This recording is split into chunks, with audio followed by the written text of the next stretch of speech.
मोहतरम सामाईन व नाज़रीन किराम, आप सुन रहे हैं हिकायात व वाक़यात।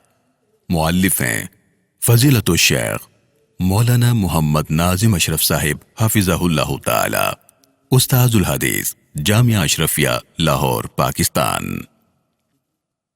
दस्तरखान की सफाई करने का तरीक़ा। हज़रत मौलाना सैयद असग़र हुसैन साहिब रहमहुल्लाह, जो अपने मिलने वालों में हज़रत मियाँ साहिब के नाम से मारूफ थे, दारुल उलूम देवबंद के उन असातिज़ा में से थे जो शोहरत और नामो नमू से हमेशा कोसों दूर रहे। उम्र भर इस्लामी उलूम की तदरीस की खिदमत अंजाम दी और हज़ार तलबा को अपने इल्म व फजल से सैराब किया। हज़रत मौलाना मुफ्ती मोहम्मद शफी साहिब रहमतुल्लाह अलैह हज़रत मियाँ साहब रहमहुल्लाह के ख़ास शागिर्द थे।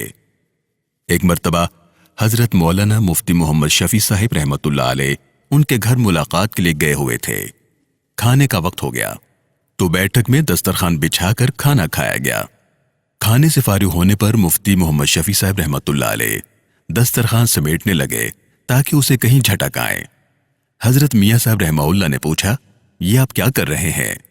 मुफ्ती मोहम्मद शफी साहब रहमतुल्लाह अलैह ने अर्ज किया कि हज़रत, दस्तरखान समेट रहा हूं ताकि इसे किसी मुनासिब जगह पर झटक दूं। हज़रत मियाँ साहब रहमहुल्लाह ने फरमाया, क्या तुम्हें दस्तरखान समेटना आता है? मुफ्ती साहब ने अर्ज किया, क्या दस्तरखान समेटना भी कोई फन है जिसे सीखने की जरूरत हो? मियाँ साहब रहमहुल्लाह ने जवाब दिया, जी हाँ, ये भी एक फन है और इसलिए मैंने आपसे पूछा कि क्या आपको यह काम आता है या नहीं। मुफ्ती साहब रहमतुल्लाह अलैह ने दरखास्त की, हजरत, फिर तो यह फन हमें भी सिखला दीजिए। मियाँ साहब रहमतुल्लाह अलैह ने फरमाया कि आइए मैं आपको ये फन सिखाऊं।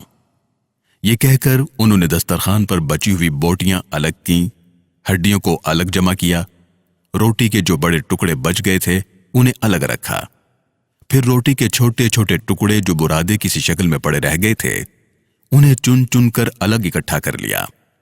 फिर फरमाया कि मैंने इनमें से हर चीज की अलग जगह मुकर्रर की हुई है। ये बोटियां मैं फुला जगह उठाकर रखता हूं, वहां रोजाना एक बिल्ली आती है और ये बोटियां खा लेती है। इन हड्डियों की अलग जगह मुकर्रर है, कुत्ते को वो जगह मालूम है, वो वहां आकर ये हड्डियां उठा लेता है। और रोटी के ये बड़े टुकड़े मैं फुला जगह रखता हूं, वहां परिंदे आते हैं और ये टुकड़े उनके काम आ जाते हैं। और ये जो रोटी के बहुत छोटे छोटे टुकड़े हैं ये मैं चूंटियों के किसी बिल के पास रख देता हूं और ये उनकी ग़िज़ा बन जाते हैं। फिर फरमाया कि ये सारी चीजें अल्लाह ताला का रिज़्क़ हैं, इनका कोई हिस्सा अपने इम्कान की हद तक ज़ाया नहीं होना चाहिए।